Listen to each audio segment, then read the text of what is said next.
Let's just go over those ingredients again, shall we? So, that's a shake of crushed dreams, just a pinch of despair, half a dozen disappointing signings, stir in a total lack of competence and tactical aptitude, lack of fight and fitness, and don't forget the lies and total disappointments that leave that bitter taste in the mouth after. Definitely a taste of the season so far.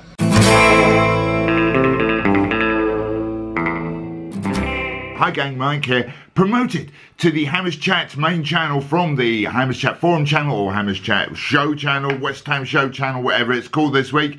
And like a development squad player given his first team chance for the first time, let's have a look at what happened so far this season at West Ham. It's that kind of show. Let's go.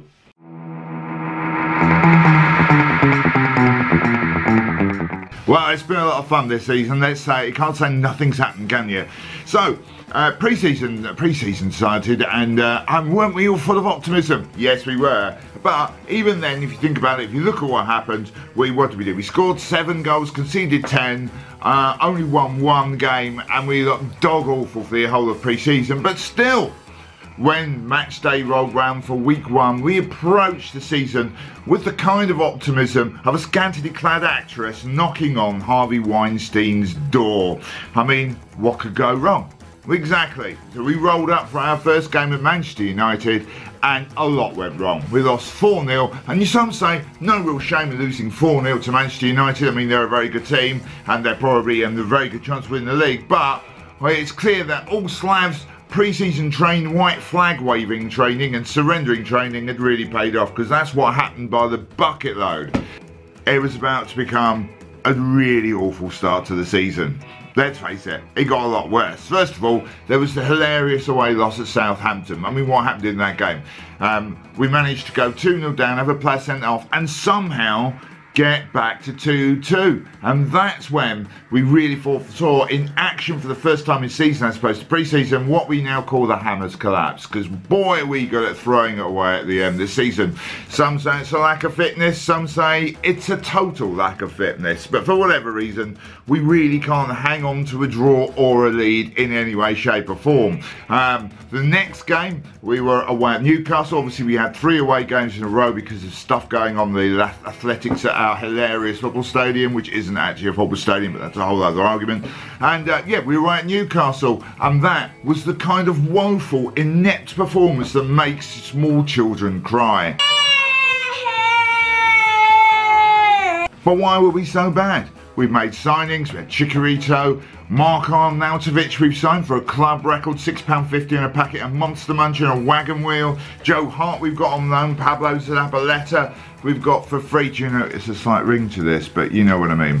And so yeah, what went wrong? Would it get better? No. In fact, it was soon to get a lot worse. But first it got slightly better. Let's face it, we did actually win a game. We beat Huddersfield, the mighty Huddersfield Town, 2-0 at home before going away and drawing 0-0 at West Brom. On the face of it, 2 results which aren't that bad. West Brom reasonably good at home, hard to beat, blah blah blah. Huddersfield Town, well, they're newly promoted and we kind of should be beating them. But ultimately, we were playing the sort of dire, dog rubbish football that we've been playing for a whole of last season. In fact, that's all we've played, full stop, for the last season and this, what we've had so far this season. Now, here's the thing. Now, going forward in time to now, we all know David Moyes has come in and replaced Super Slav. Now, here's the thing. A lot of people didn't want David Moyes because they felt he played the kind of dour, defensive brand of football that we've been playing for the last season and a bit anyway. You see what I'm saying? At least if Moyes should have the ability to make us play dour defensive football well, and you never know, we might actually start to play. Look, it's been rubbish. Come on, let's just fess up. It's been more disappointing than the fourth Oasis album, hasn't it? It's been about as much fun this season as being repeatedly poked in your eye by your brother's erect penis. It's that kind of entertainment level.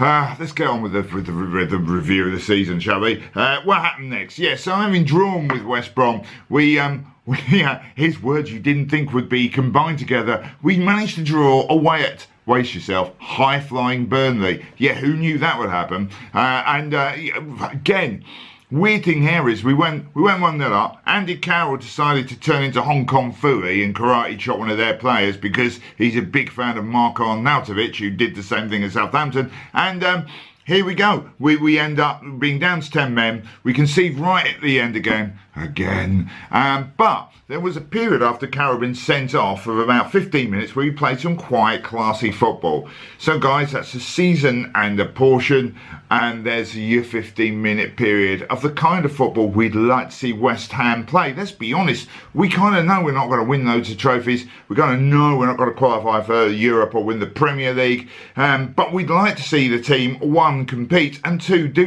compete by playing some great football. Well, West Ham fans, we're not delusional, do you know what I mean? We're not Liverpool supporters, for goodness sake. We don't think we're entitled to win everything, but we do want to see our team compete by playing some decent football. Anyway, so after Burnley, there was Brighton, a performance so shockingly awful that I've run out of adjectives to use to describe it.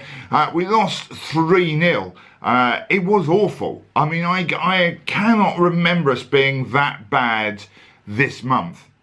And basically, look, Slav's chips were cooked at that point. There was no coming back for Slav. I think we all kind of knew that was going to be it for him. You can't lose 3-0 at a newly promoted team, especially if you're playing at home like that. You just can't. It was a sort of total collapse that's generally reserved for the English cricket batting lineup. Do you know what I mean? It was just shocking. And then, of course, after that, we went and tried to get a result at Palace. Now, let's face it, Palace were bottom. They've won 1-1 game at that point. I think they still have only won one game.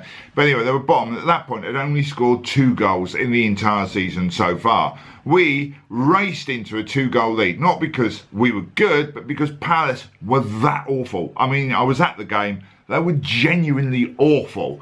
And it is like, who's worse here? Palace were way worse. In the second half, Palace improved a bit, they stepped up a little bit, and we were awful. We just stayed at the same level, and you know what? They managed to equalise by right at the death of the game. Yes, guys, we threw it away again right at the death. So there you go.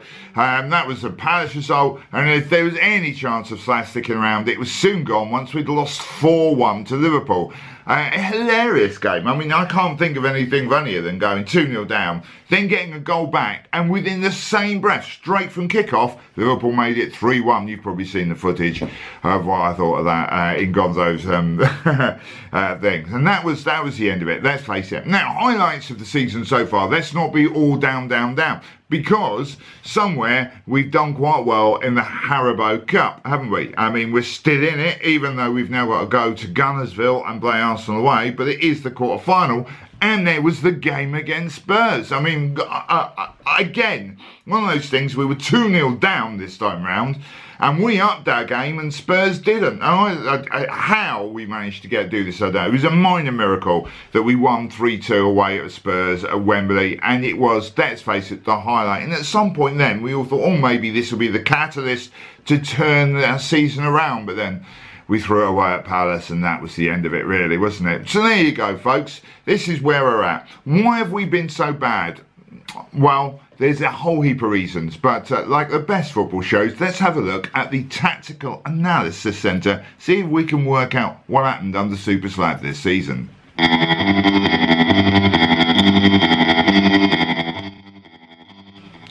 So welcome to the Tactical Review Centre, and here it is in all its entirety. Now, as you can see, this is how we set up against Brighton. What you might not be able to see here particularly well is how wide apart our defensive line is. I mean, like, we've played with a back 4 here. We might play with a back 3, it doesn't really matter. The same thing happened every time. Basically, our defence is so far apart that you can drive a truck through it, and there is the truck driving through just to demonstrate it.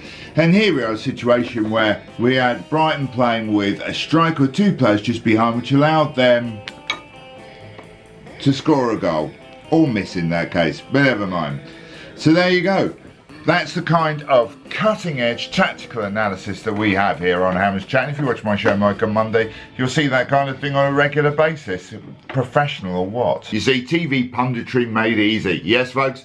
Well, I hope you've enjoyed this review of the season so far. It being international break, that was a good idea to do it. If you have enjoyed it, then remember to give it a like, give it a thumbs up. If you disagree or agree, or you want to tell me how great it was or how rubbish it was, and I can't place a veto at all, then feel free to leave a message underneath. Do leave a comment. Do say hello in any way, shape or form. You see me at the games, so come and say hi, Mike, and because that's always great to meet fellow West Ham fans.